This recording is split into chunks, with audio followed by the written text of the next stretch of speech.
Ça fait très longtemps qu'on sait que l'une des raisons pour lesquelles il y a eu à un moment donné une séparation, enfin, la dislocation de l'ensemble franco-africain, ça fait longtemps que il a été dit que c'était, enfin, des raisons d'ordre financier avaient été à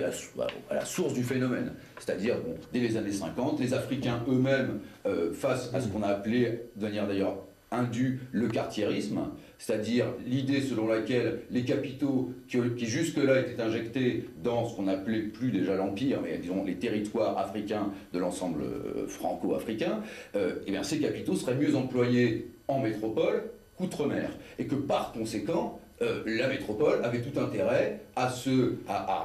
débarrasser finalement de ces territoires et de ces populations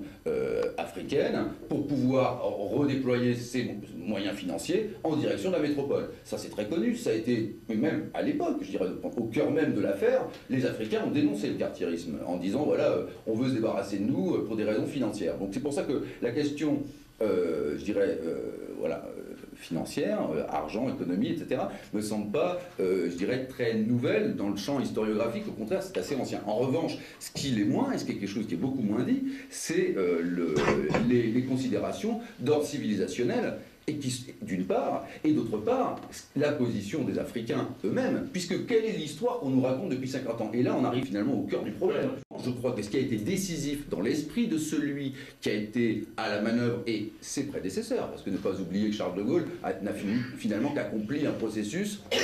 qui était déjà en cours, puisque quand il arrive au pouvoir, la France s'est déjà retirée d'Indochine, du Maroc, de Tunisie. On nous dit c'est pour des raisons différentes, il y avait des guerres, etc. Personnellement, je n'ai pas encore abordé de façon écrite les questions d'Indochine, par exemple, mais il y a quand même beaucoup, il y aurait beaucoup à dire,